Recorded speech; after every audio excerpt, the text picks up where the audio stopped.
Support for this episode of Judaism Unbound comes from the Oshman Family JCC in Palo Alto, California, whose vision is to be the architects of the Jewish future. The Oshman Family JCC empowers you to experience Jewish paths toward a life of joy, purpose, and meaning through innovative Jewish learning and wellness programs, community building, and initiatives to develop the next generation of Jewish leaders.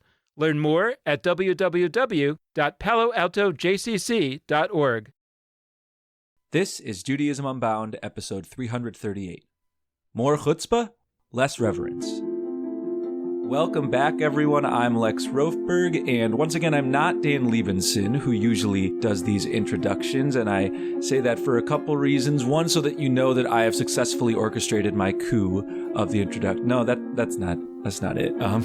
But I am pinch hitting for Dan for a couple weeks as he recovers from COVID. Thanks so much to those of you who have sent well wishes our way to Dan. He's feeling a bunch better, but still I'm helping out with this intro this week. He'll be back before too long for the intros, and he is here, of course, for the body, for the main part of this conversation. One quick exciting announcement before we get into the introduction of our guest is that we are launching our next set of Onyeshiva mini courses, 3-week courses that you can take in our Onyeshiva, which is our digital platform for Jewish learning and unlearning. And we're launching those for you to sign up as we speak. If you go to our website, judaismunbound.com/Onyeshiva, and you don't see them there yet, you will in the next couple days. You will be able to sign up for some really amazing classes that will be taking place in the month of Elul, which is the month right before Rosh Hashanah and Yom Kippur. So stay tuned, head to our website, be ready for some emails about those upcoming classes. They're going to be really awesome. We are going to get into a great episode today. We have our guest, Shawn Harris, and I'll say a little bit about her in a second. But I wanted to mention how we met Shawn Harris. She was an attendee at a Judaism Unbound program, actually at a number of them, but at one particular program this past Purim, Shawn spoke up, had some cool things to say. I ended up hanging out with her afterwards and just talking about all sorts of good stuff. And we've connected a few times since then, talking about the present and future of Judaism. And now she's a podcast guest. I mentioned that because that's something we try to have be our rhythm at Judaism Unbound. We want our attendees at various events, our participants, to always know that, like, we see you as creators of the present and future of Judaism. And so this is something that's happened a number of times that we take pride in, where people shift from the status of attendee or participant at our events to somebody who is a podcast guest or a facilitator at one of our events. So basically that could be you. But to say a little bit more about our guest for today, Shawn Harris is an author, playwright, and educator from Richmond, Virginia. And she is a lifelong fan of fantasy, sci-fi, horror, and role-playing games, who channels those interests into creative projects and interactive learning activities, such as the Queer Women in Torah workshop that she created. Shawn's essays have been featured in a number of Jewish publications, and her debut poetry collection, The Red Door, is a dark fairy tale told in story poems. We'll talk more about what that means. And it is currently available for pre-order at Ben Yehuda Press. You can find Shawn on Twitter via the handle Project Tzimtzum. That's Project Tzimtzum. And you can also check out her work at projecttzimtzum.com. She enjoys, both on Twitter and her website, sharing her thoughts about Judaism, the creative writing process, role-playing games, and her latest culinary experiments. So without further ado, Shawn Harris, welcome to Judaism Unbound. It's such a pleasure to have you. Thanks. It's great to be here. So a lot of times we do these episodes and, usually it's me that gets in this mindset again about how Judaism is like a form of art and how we should be thinking about the raw materials of art, and that's what Judaism is, as opposed to the finished product itself, and all these various theories. And anyway, a while goes by, and then, it comes up again. But actually, we wanted to talk to you about your recent book, but as we were kind of planning for that conversation, I came across the blog post that you did after you listened to that most recent episode, and I thought, this is an opportunity to actually continue this conversation a little bit with an artist. So that's all a big wind up in saying I would love to talk about that with you. I'd love to hear a little bit from you, kind of what is maybe you have better language than we have to talk about this thing that we're trying to grapple with, where art is this central thing in the process that we're trying to encourage for Judaism, rather than, like Lexa said, a peripheral thing. Toppings on the sundae as opposed to the sundae. The toppings on the sundae. Yeah. It's the sundae itself. So can you give us a little bit of your thoughts coming from an artist on that? I guess I say I have an artistic temperament, which is not the same as, I guess, being like a person who does a thing. It's like it's part of my makeup. So it's kind of interesting because it's not like I approach it as, oh, well, art is this and Judaism is this, and so I can just merge the two together. It's not like that. My approach to things is usually to try to figure out how I can shape it, how I can create with it. Itself is raw material. It's like, because raw material of art are things like feelings, memories, dreams, images, and Judaism is chock full of all that. As far as what would help, I know as an artist, it's kind of, when I say like artistic freedom, rah rah rah, it's like sometimes the best thing people can do is get out of the way. It's just, it's not so much specific actions you do necessarily, but it can be things you stop doing, like, and I know that some people who have ideas, who want to be creative with things, just don't, they feel like they need permission to exercise that creativity. It's like, well, am I allowed to do this? Can I go there? Is this okay? And of course, art pushes boundaries in all sorts of ways. So, you put up a boundary, some artist is bound to cross it. I don't know if there's a particular solution to that, I guess, that tension between like the borders of what's appropriate or acceptable or permitted. But, just remove the obstacles. Let people surprise you. When it comes to art, like, and we're seeing this happening like in the news right now with all these, well, let's just call them book bannings because that's what they are. All these books they're trying to take off the shelves because they're too queer, or they're too, or they talk about racism too honestly, or this, that, and the third. And it's like, don't try to put rules or boundaries on everything. It's just let it be what it is and then respond to it, which is what we do in Judaism anyway. It's like, okay, the text is the text.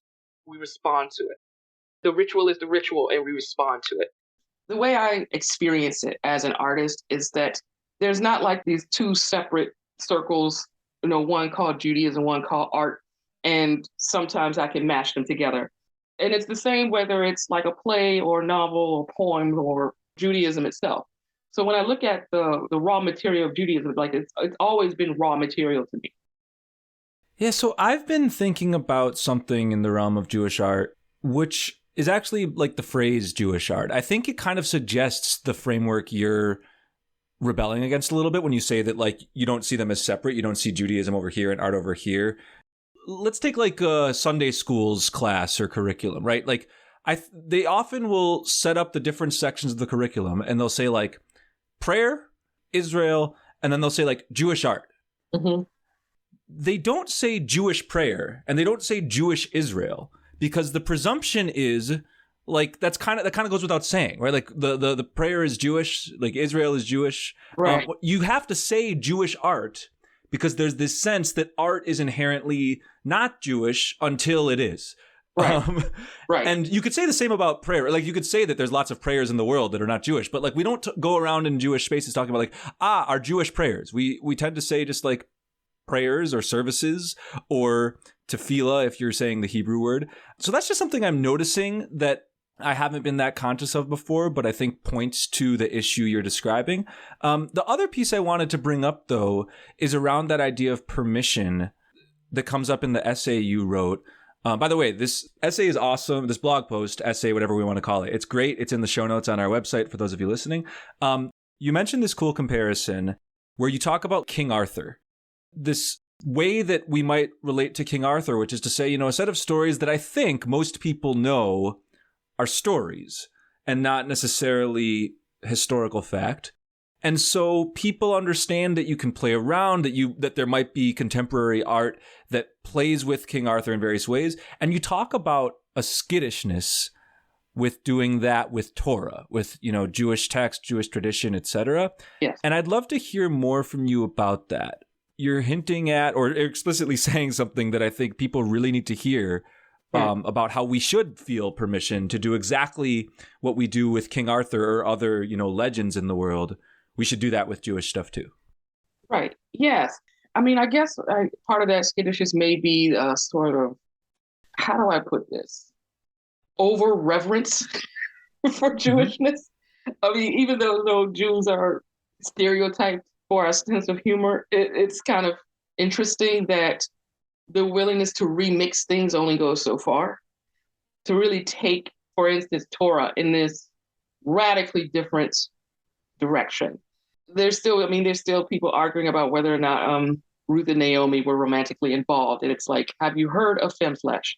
And Femme Flesh, for those who don't know, who are not involved in fandom, who have lives and whatnot. Femme Slash is taking a piece of media that has two female characters and imagining them or portraying them as romantically involved. That kind of remixing, like especially in like fandom spaces, which I've been in for a long time too. It's just normal, and for some reason, I don't know. I guess there's this kind of, oh no, we can't touch that, or we can't go there with it, as if Judaism is going to fall apart if you do that. And I know for me, like, of course, I am no rabbi by any stretch of the imagination.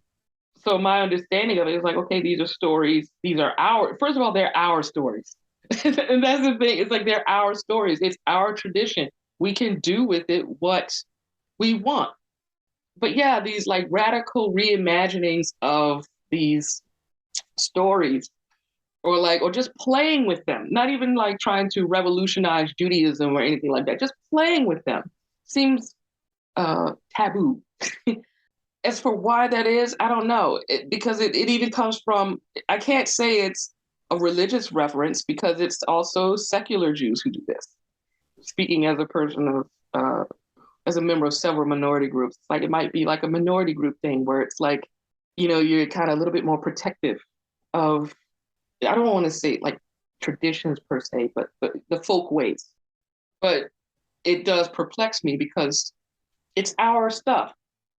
It's not like we're taking it from someone else or keeping someone else from being able to engage with it the way they normally do.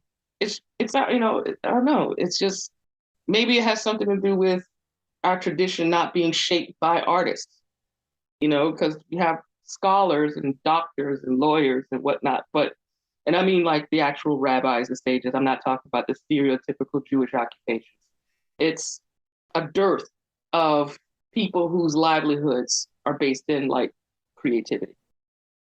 As you were talking, I was thinking about whether when you were talking about, like you said, kind of who made the tradition, that it was doctors and lawyers and those kind of people. But at some point, there were artists involved, right? I mean, like I've been thinking about how the story of King David really is this, like the Jewish story of King Arthur, in Right. almost the same way. There was probably there was some kind of ancient Arthur who was a warlord of some kind. There was some ancient David who was a warlord of some kind. But hundreds and hundreds of years later, somebody wrote this incredible novelistic version of those old stories, and that person was an amazing artist. In the case of King Arthur, we I think know who it was. In the case of King David, we don't necessarily know exactly who that amazing artist was. But then I was thinking about like Star Trek as something that was originally created by really creative people, right? By writers.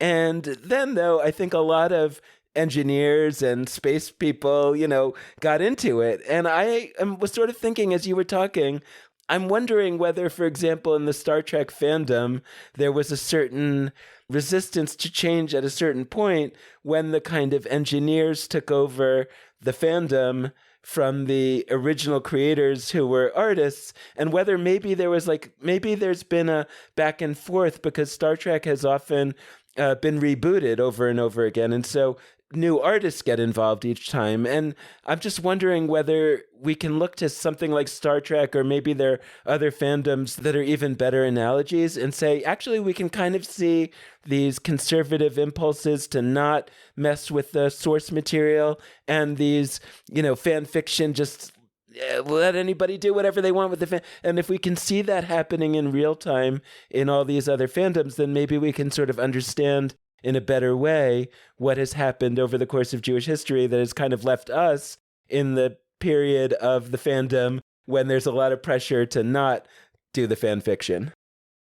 Okay, you bring up Star Trek, but I know exactly what you're talking about. And it's playing out right now in the J.R.R. Tolkien fandom. Lord of the Rings, The Hobbit, The Silmarillion, my personal favorite. Silmarillion's having a moment. Buy stock in Silmarillion, everyone. I'm hearing it from every direction. This is fascinating to me. If you like the Torah, if you read the Silmarillion like you read the Torah, you'll probably like it. But if you read it like a novel, you'll probably hate it.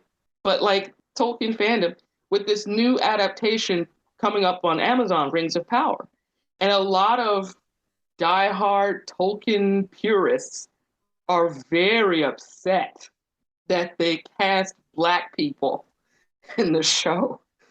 And of course, they come up with all these really convoluted rationales for it. But like at the ground level, aside from the racism, it's don't touch the Lord. Don't change anything. Don't no, you have to do it exactly the way he wrote it exactly the way Tolkien intended it. And it's as if someone is going to burn all the copies of The Hobbit and Lord of the Rings and the Silmarillion, take away all of everything that's available that Tolkien ever wrote. Come on. It's like, if you think, oh my God, if you thought fundamentalist Christians were bad, it's like Tolkien purists are just, it's of a similar kind, like that kind of rigidity. Strangely enough, the sci-fi, fantasy, sometimes horror fandoms, I should say. There's a huge influx of like STEM field people, scientists, engineers, and whatnot, like you said, Dan. And I'm not saying that STEM field people are not creative. I'm not saying that. I am saying that. Me neither. Don't send me emails. Please don't send any emails. I'm not saying that. But I am saying that people who build their kind of like their identity around this must be logical, this must make sense, it has to be consistent. You know, that discomfort with ambiguity, with a reality that is messy and complex. It's not that artists are necessarily more creative. I mean, come on, we know some hacks. It's that art encourages you to think about things in a more expansive and fluid way versus something where, you know, when you're, like, say, a computer engineer, code itself is binary. And it's not that you can't get creative with it because, come on, look at what we can do with these machines. It's that when you kind of look at something that's not built in that way, it really comes in and people get really, really aggressively hostile about it. Yeah, I mean, maybe I'm more receptive to emails. I'm happy to receive the emails that y'all are concerned about. I'm not saying that that people who are trained in scientific forms of thinking or social sciences are like less creative than folks in the humanities. I do think that we live in a society that right now, in all sorts of ways, treats forms of thinking that are around creativity, and we live in a society that sees that as impractical, quote unquote, right, as not, real life experience. We have a culture of memes about how philosophy degrees are like the worst thing you could do in college because they're not a direct path to whatever career that many STEM fields. Like, I'm perfectly happy to say directly that we have a problem where we are insufficiently respectful of ways in which the humanities can push us. And the other thing that I want to talk about, I want to think about Midrash, the concept that we've talked about. And we've now talked about it as fan fiction. That's how we translate it on this show. And it's become very normal in many different spaces I'm a part of to use Midrash as a Hebrew form of fan fiction, or to use fan fiction as an English translation of Midrash. That's the way I do it. Point where I used to be in spaces where I'd say Midrash, which is fan fiction. People would laugh at that. They'd be like, "Oh, that's true." But now they don't even laugh anymore because they're like used to that idea. So that's a good thing. But not in all Jewish spaces, but in a lot of them. And I agree with you that across traditionalist spaces and even spaces of folks that might be, less traditionalist. And you can be talking about a Torah story of one sort or another. And it's not that we have a Jewish culture that is like anti-fan fiction. It's that we've had fan fiction for so long that that we have the set of fan fictions that are like quote unquote canonical or correct. And if you are making your own, you're saying like you're as big a deal as Rashi or one of these, medieval guys who came up with lots of fan fiction. You're like being arrogant by saying that you can fill in the gaps as well as these older guys, and they are guys by and large. Like, that impulse it doesn't check out to me. Like, we have a set of stories to tell as our generation in the flow of history. And, every generation does. The generation of those folks in the 1100s, 1200s, 1300s, like the people that wrote a lot of these commentaries, I'm glad they did. But I actually find that the official fan fictions discourage people from their own. And Right. So I wanted to turn to you on that. But also, I'm curious how this connects to your upcoming work on The Red Door, which I would frame as, I would call it Midrash. And so, yeah, I'm kind of curious your general orientation to the idea of Midrash and whether we're limiting ourselves or doing a good job in Jewish life, and then how it relates to your work. Years ago, I was like in fandom and I was talking about being Jewish in fandom. And like, well, of course, fanfic makes sense to me. I'm Jewish. Fanfic is basically Midrash. And the non-Jewish people were like, huh? But that element was just like, well, yeah, duh. For me, that it's like a natural parallel. It's not like swimming upstream here. Actually, to get back to what Dan was saying, there are like two branches of fandom. There's the curative fandom, which is about collecting all the, like, knowing all the lore, collecting all the merch, reading everything when it comes out and knowing all the this, that, and the third. You're collecting different elements of the material. Yeah, it sounds like that kind of fandom is somebody who almost is trying to turn themselves into an encyclopedia of this source material. Right. And then there's the other branch, which is transformative fandom.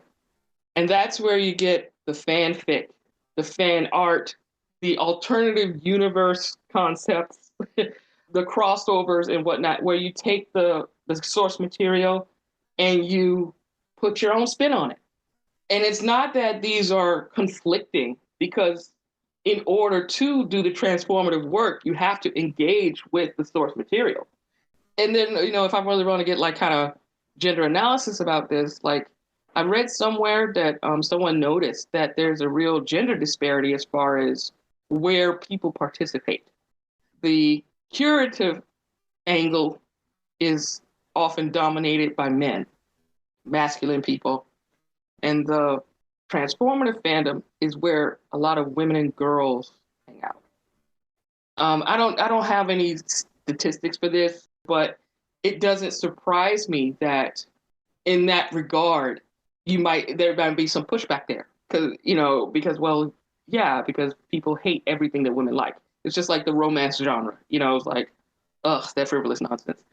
But those same streams exist within Judaism, where there's the curatorial element, where it's all about knowing the biblical Hebrew, being able, like, knowing the Aramaic so you can read the Talmud, like reading all the commentaries and being familiar with them and being able to quote them at the drop of a hat. And then there's the transformative side of Judaism, which we don't see so much, even though that element is probably why Judaism survived, the major upheavals that it did. So if it weren't for, say, the transformative fandom of Judaism with the sages after the destruction of the temple, what would have happened to us if they did say, okay, well, we can't have sacrifices in the temple anymore. Now what?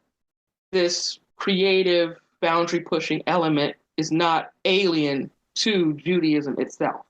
So as far as segueing into the Red Door, it's something similar. I've taken the raw material I've been exposed to and creating something with it, and putting my own spin on some of those stuff. Yeah, so there's so much to the Red Door. I mean, I'd love to have you talk about it a little bit in your own words, but I will say that there is one element in it that, I had this experience reading it and feeling like, wow, I feel like I'm sort of reading a sacred text. But I'm saying that when I was reading it, right, there were ways in which I felt like the experience, and I'm sure this was to a large extent intentional, of reading the Song of Songs, right, which is a story, a book about love between a man and a woman. And here in this book, it's not between a man and a woman. It's a queer love story.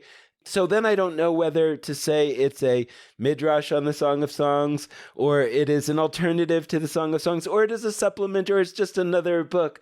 But when you're reading it, you kind of have this sense that you're both reading something that can be read as a on the surface, right? What we say in interpretive Hebrew language, pshat, the surface level, which you say, oh, this is a really cool story about, loss and connection and danger and all of these things, right? Or you feel like, whoa, I could easily see how some community of Jews could look at this and say, that this is going to be symbolic of the relationship between us and God, or, whatever forces we want to talk about. And so I'm curious about, in a way, I feel like there's a way in which we could have this conversation with you having written this book and say, well, what might it have been like to have interviewed the author of Song of Songs on a podcast? Right. What would be going through your mind as you're creating this text? Yeah, that would be interesting. They might just say, well, I wanted to write a love poem for my significant other, and Exactly. so they won't break up with me. I don't know. Like when Stevie Nicks was being interviewed and they asked her a question about this song she wrote called Blue Lamp. And I love that song. And they asked her about it. What does the blue lamp symbolize? And she's like, well, that's literally what was going on. I was cleaning out my mom's house. Like I was in my mother's house, and there was this blue, like this really pretty decorative blue lamp. And so she put that in her music. Now, it's not quite that stark, but I will say that yes, those things you notice were deliberate. It's like there are things in it that I'm crossing my fingers hoping that someone picks up on.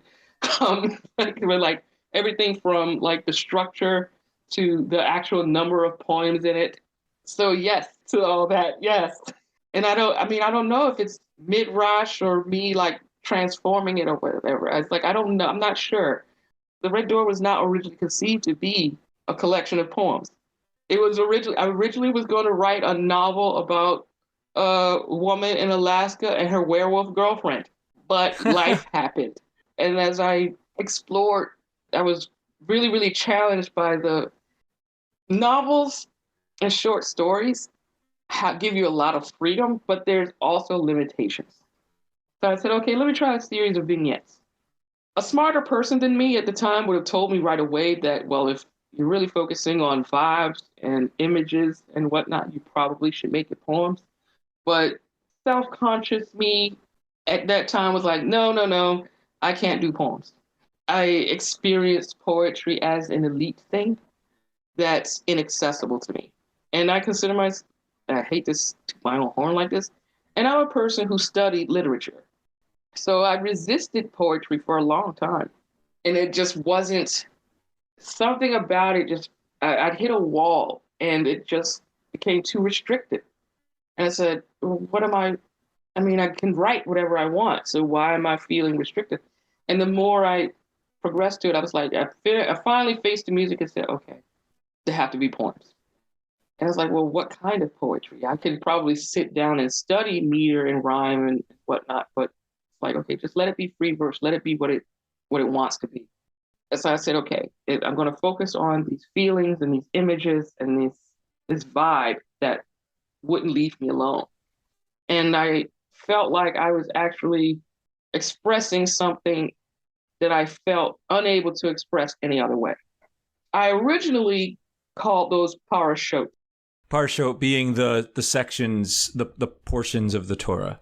Yeah, and that was going to be my big honking neon sign that this is not a straightforward beginning to end kind of narrative. But I decided against it because that was just me being clever. But I still retained I knew I wanted 54 poems.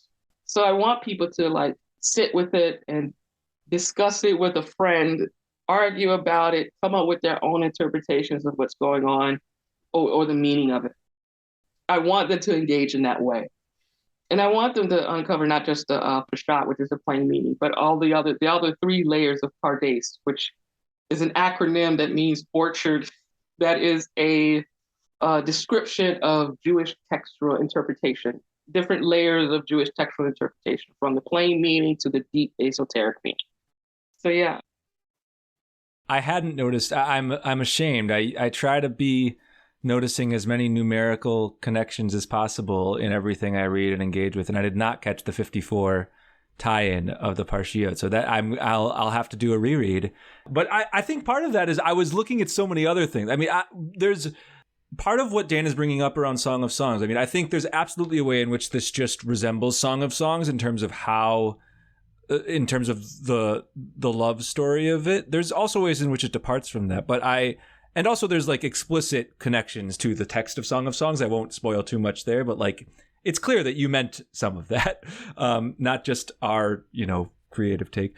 But I also think that there's something that resembles Song of Songs, in that there were plenty of moments where I didn't quite know what was happening. and I'm saying that not as an insult, not to disparage, but quite the opposite.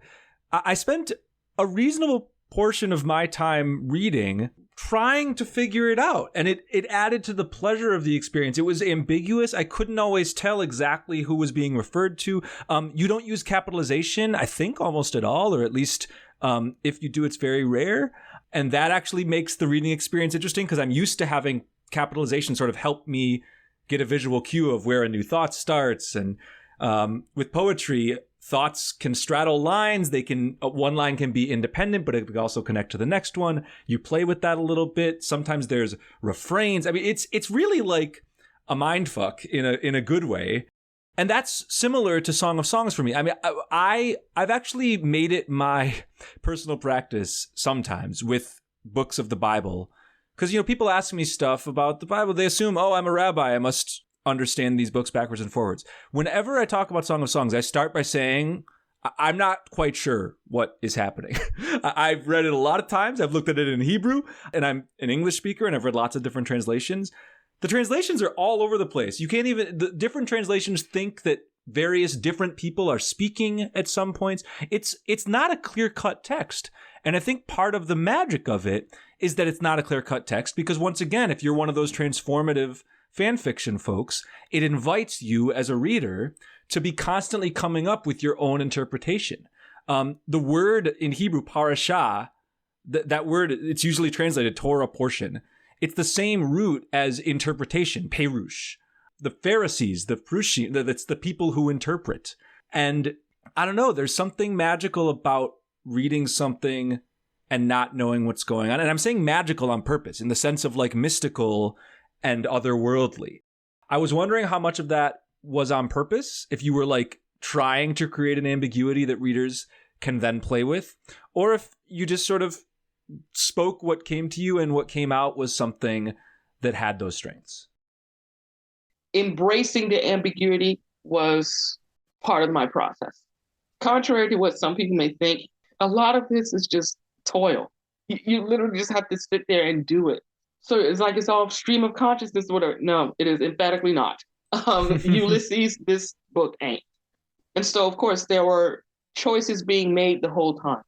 One of the reasons why I transitioned to poetry was because I could embrace the ambiguity in a way I didn't feel I could with prose. Even the structure of the sentences with capital letters and punctuation marks, that encouraged a certain linearity that didn't feel appropriate. So it's not like I added ambiguity that wasn't there at first. I didn't add linearity or rationality that wasn't there at first. I exercise a certain kind of discipline to not explain things and to not connect those dots, because it's really powerful, because I want them to understand, but at the same time, it's like, well, part of this thing is that you don't understand. When you read a book like this, who in your mind is it for? The people I've most enjoyed hearing from were thoughtful, engaged people who are open to the mystery, who don't need everything spelled out for them, and like want works that encourage them to actively engage their imagination. I don't think I will ever be the kind of person who can spell everything out in plain terms with a logical progression of ideas. Or rather, I can do that, but it's counter to the way I normally function, which is why I didn't like pursue higher education in the sense of a master's or a or a PhD. It's like the idea of writing a thesis kind of just makes me go, ugh. Because I like if I have something to say, I try to say it as briefly as possible. And especially when I write, I try to write it as briefly as possible. So it's like when I think about who it's for, it's not necessarily a specific demographic or anything like that. It's just I think I said on Twitter, if you like folklore, demons, mysticism, queer love stories, and horror, this is the thing for you. Well, it also makes me think about that blog post about that responded to our episode that we started the conversation today with. In that, you really wrote there, you sort of offered this take that, as I understood it, was that there's this resistance to bringing the approach of art to Judaism that you were comparing to the Victorian resistance to sex and to the cishet resistance to queer love. And I wanted to get a little bit more into what you think that resistance comes from. Like, is that from fear? And if it's from fear, what is it a fear of? Is it a fear that somehow everybody's going to go in that direction and that would be wrong? Or is it some fear that's more about if the system that I've inherited and that I've come to occupy is not the only good system, then somehow that makes me feel like I'm on an unstable ground and I can't afford to be unstable. I'm trying to grasp at what the fear is exactly, because I think that would help all of us try to maybe bring these artistic and these new and these queer approaches and avenues without maybe in a way that wouldn't necessarily trigger that same fear and that same resistance, if we could understand deeply what's causing it in the first place. Yeah. If I had a short, pithy answer for that, I would put it in a bottle and sell it. But I think on that blog post, I said there is a fear there. They find something vaguely threatening, even if we're not doing anything transgressive. For instance, you can't really separate homophobia from prescribed gender roles. And you can't separate that from, I don't want to say capitalism, that's not the right word, but how we value certain kinds of labor. And you can't separate that from white supremacy. You can't separate that from all these other systems. Of course, they're all connected. I mean, it's like nothing I'm doing is taking anything away from you. Why do you care? But apparently, or us just existing and doing our thing is going to upend the entire social order. And, frankly, if that is going to upend your entire social order, maybe it deserves it, People just being who they are, and not hurting anybody is really that detrimental to your society. Maybe your society needs to be, shaken up a whole lot. So I don't know. I don't know how their mind goes there. Yeah, I mean, I really love what you're saying about like maybe it deserves to be upended. I think for a lot of folks, I mean, maybe our listeners, maybe not, I don't know, but like many Jews, I think what you just said about how if people's social orders are threatened just by people being themselves, like if we're thinking about that in the axis of queerness, I think our listeners certainly, and even, most American Jews, everybody's going to be nodding their heads to that. I do think there are people who are less sure about that with Judaism. I do actually think there are people, even relatively politically progressive people, who when you say, people should have the right to be themselves, and that means they should have the right to make the midrashes that call to them that are wacky and interesting in whatever set of ways and rewrite what Judaism is. I think a lot of people get squeamish. Even people who, in the realm of like society's social order, like political social order, the whole idea of like family values or all of that stuff, like these are people who recognize that that's not how we want to be structuring things, is like fear about adhering to past norms, that's actually really toxic. But somehow we've created this notion that being super concerned about change in Judaism is different than being super concerned about change in general society.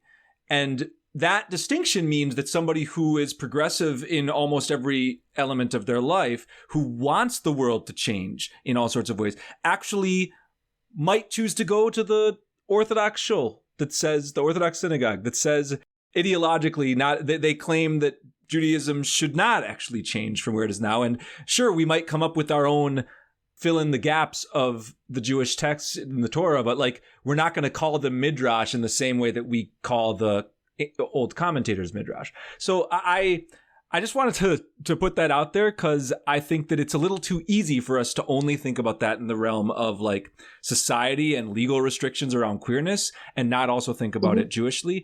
The other direction I really wanted to go, though, you've spoken in a number of ways that make me want to talk about your interest in role-playing games. Weird segue, not particularly smooth here. You like role-playing games, and you use a lot of language of RPGs in your Project Seamsoom website, and I think it's also embedded, I'm hearing it embedded in how you think about art and literature. You talked about, these are our texts, right? The same notion of X is our text, like this is our story. A role-playing game, Dungeons and Dragons, is basically anchored on that notion that people have the right to shape a story. You don't have to just like read one that somebody else wrote. And so I'd love to hear a little bit more from you about role-playing games and how, and you can connect it to Jewish stuff directly if you want, but you don't even really have to. I'm just curious why that language looms so large and how you organize the work you do. Over half my life, I've been involved in a role-playing game, reading role-playing games. It's been a relatively constant thing. And that is also connected to theater. It's kind of interesting in that role-playing is basically improv theater, often with dice. I like the element of actively engaging the imagination. You have like this, I don't want to say the rules, that's not the right way to say it. You have this material, and they say, okay, well, this material that tells you how to do the thing you want to do anyway, like an engine that you use to, like, to take you where you want to go. And role-playing looms large because like I love role-playing games. I do. I think that the aspect of role-playing games that I think distinguishes it from theater is that in role-playing games, the audience and the performer are the same. And I think in Judaism, per se, I don't want to say Judaism specifically, but that element is also there in Judaism. So it's not so odd to me that those two things merge. To get to the thing about like people's resistance to Judaism itself needing to change. Like I mentioned earlier, it's kind of strange to me because when you look at Jewish history, there have been so many upheavals, so many ways that we've had to boldly recreate Judaism in order to continue. It's a segue, but it isn't with role-playing games, where it's like, just as in role-playing games, you have people who look at the guidebook or the rule book and says, okay, these rules are the ceiling for what's possible in my game. And there are other people who say, okay, they look at the same text and say, okay, this is the floor of what's possible in my game. This is the bare minimum of what I can actually do with this.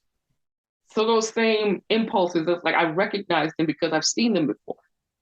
And it's kind of interesting in the case of Judaism, because it's like, well, I've never gotten a straight answer about this. Where did rabbinical authority specifically come from? Like at the end of the day, it's like it's all a social construct or whatever, but it's like, where does it really come from? Because you could say Moses talked directly to God. The prophets or whatever, okay, fine. But these are just men. They're not gods. They're not angels. They're not prophets. They're just people. And so, and they're applying their own intelligence, their own understanding, their own experience, their own imagination to these texts. So why can't everybody else? Why can't we be bolder? Why can't we be more expansive? Well, this idea that the audience and the performer are the same in role-playing games really strikes me. And this question that you're asking, where did rabbinical authority come from? It kind of feels to me like maybe these were the first people that started to treat Judaism as a role-playing game at their time, right? And they were the audience and the performer at the same time, and something really cool happened. B'nai Lappi has talked about this too, like the idea that in the early days of Rabbinic Judaism, it was a really, really small game, Hmm. and there weren't very many people involved. And it really was probably that everybody who was involved was actually a rabbi. Like there were no regular Jews. It was just a side game for rabbis, for the hardcore. So maybe the most important message to our listeners and to us is like, don't worry about the other people out there. Just worry about the people that are playing your game. Get into that game where the audience and the performer are the same. And that's where the energy is going to be. That's where the future is going to be, even though it may not be, I think about like role playing games as I understand them. They're often like under resourced, right? They're just like a few pieces of paper. There's not a lot of like fancy electronics. And I mean, maybe there are now in more modern versions. Kickstarter But, is wonderful. but like when I was growing up, it was like a booklet. Dungeons and Dragons was like basically a big box with a booklet in it. So it may not be the most impressive looking thing in the world, but it actually is a lot of fun for the people who find it fun to be in that kind of environment. Absolutely, yeah. And speaking of it, it's like the whole idea where it's like, well, it's not, when you look at the rule book, it's like, why would anybody deal with this? This is kind of, there are people, they might look silly, or it's like, well, really, this is what's so fun. And then you try it and it's like amazing. I don't know who I told this to, but I think at one time I was really looking at my financial situation. And like, it's interesting that dollar for dollar, I got more replay value out of role playing games than just about any other form of media. Because every game is different. Like, okay, you can have the same rule book, but every game is different. Either you create a different character or you play the same character, but it's a different setting or with different house rules. So it's interesting that you bring that up, where it's like, it's kind of like a role playing game. It was just you and your gaming group. And it's like, yes, exactly. Like the game empowers you to imagine and play around and create things. So I guess maybe Judaism needs to be a little bit more like Dungeons and Dragons. I don't know. Yeah, I'd sign on. Although I should admit, I haven't done enough Dungeons and Dragons. I might need to join my wife's weekly group.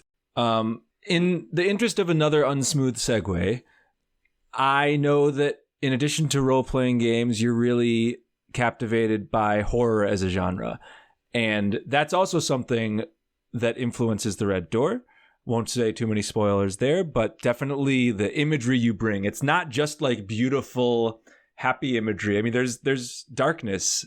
And I say the word darkness on purpose because you and I have spoken about the idea of sacred darkness. Yes. And I'd love to give you a chance to give your framework there. But it connects to that horror genre, right? Which, more than any other genre, is definitely tied to darkness. Right. And so why is horror important for you and for your work? And I guess part of me is asking this. I'll get like under the surface of my question to the three other levels beyond pshat that you talked about. Like part of why I'm asking is that I sense that Jewishly, and we've talked about this with some past guests, we haven't really done horror. And I know that's a weird phrase, like done horror. We haven't done Jewish horror to the extent we've done Jewish comedy or other forms of Jewish film or television or fiction. And I'm curious if you have a sense of why that is. But like, talk to us about the way that horror influences your work too. Wonder and horror are two sides of the same coin. They are parallel experiences. Like when people talk about fear of God, it feels like true that both of those things are real, like wonder and horror. It's just like rain and sunshine. The source of horror is the same as the source of wonder and awe. Like it all comes from God. It's not like in, say, a Christian worldview or a more dualistic worldview, where it's all the good things come from God and all the bad things come from the devil. Judaism isn't that comforting. The things that endanger us and terrify us are also the things that comfort us and nourish us. With horror, too, and like this idea of sacred darkness, in Western societies, we have these associations between light and good and pure and safe, and dark with evil and impure and dangerous. But I'd never really gravitated to the imagery of light as inherently good or safe or pure. First of all, I'm a night owl. Darkness is where I feel comfortable, where I'm at home, where I feel most like myself. Um, the dark soil is the most fertile. And Jewishly speaking, it's okay. In the beginning, there was darkness. Our calendar days start at nightfall. And the way that I experience darkness is not as only this terrifying, dangerous, evil, dirty thing to avoid. It's also a deeply generative, deeply creative state of being. A lot of people look at black as an absence or dark as an absence. And to me, it's not like that at all. It reminds me of this series of videos that changed my life called Imagining the 10th Dimension. The narrator talks about the number zero. And when I imagine the number zero, I was like, I draw a blank. It's just a black blank. Zero is a powerful number, he says. It's like, and it's not an emptiness. It's not a void. Zero contains all possible numbers and their opposites. So zero contains positive infinity and negative infinity. Zero as a number is the number of limitless possibility. And I see darkness the same way. It's not an absence of light. It's the potential for all things. And racially speaking, of course, I'm a Black woman. So because I'm a Black woman in America, it's interesting that I don't associate light or white with evil and danger. Klan robes are white. The people who enslaved my ancestors called themselves white. Not to mention the people who attach their identities to whiteness, who have a deep stake in whiteness, are, shall we say, probably not safe for me to be around. So for me, that dichotomy it's not inverted because I don't, because it's not like, well, I'm just going to invert the usual dichotomy. For me, the darkness is where I feel the creativity come from. So, closing question that may feel a little like an opening question. I would love to hear just about Project Simsum, which is sort of the overarching name for a lot of the work that you do.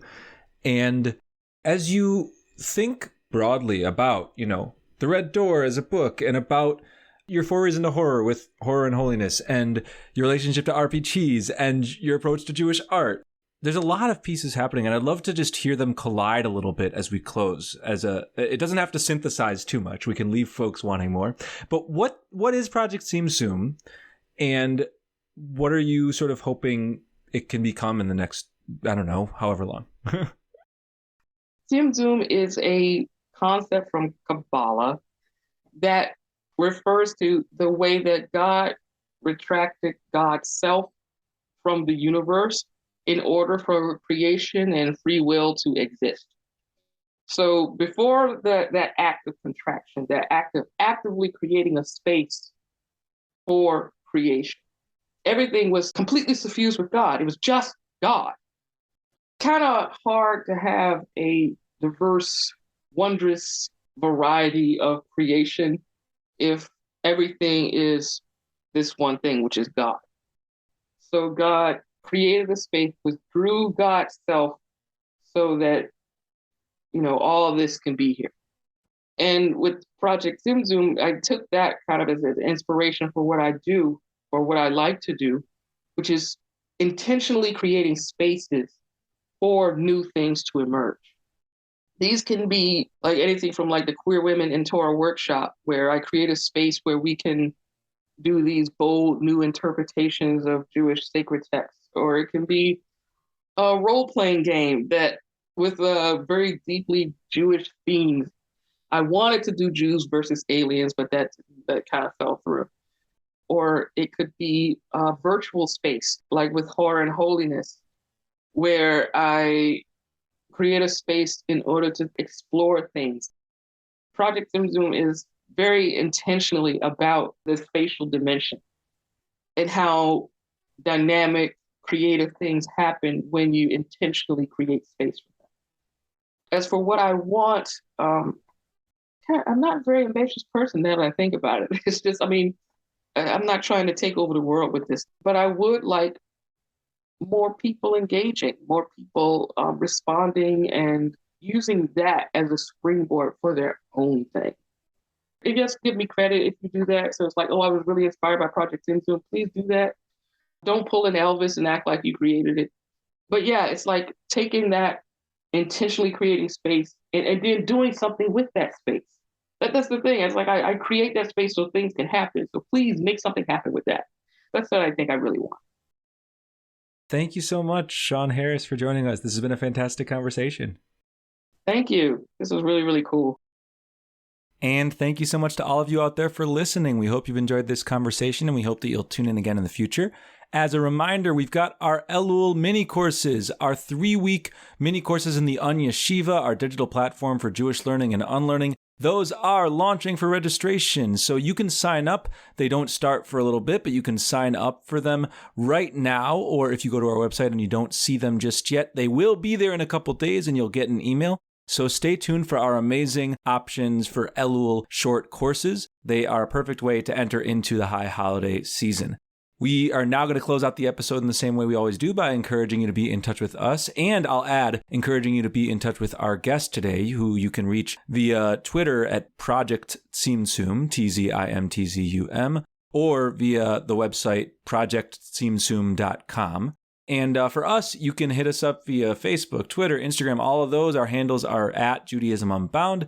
You can head to our website, JudaismUnbound.com, and you can email us at dan@JudaismUnbound.com or lex@JudaismUnbound.com. The last request we like to make is that we deeply appreciate any amount of financial donation that you're able to send our way.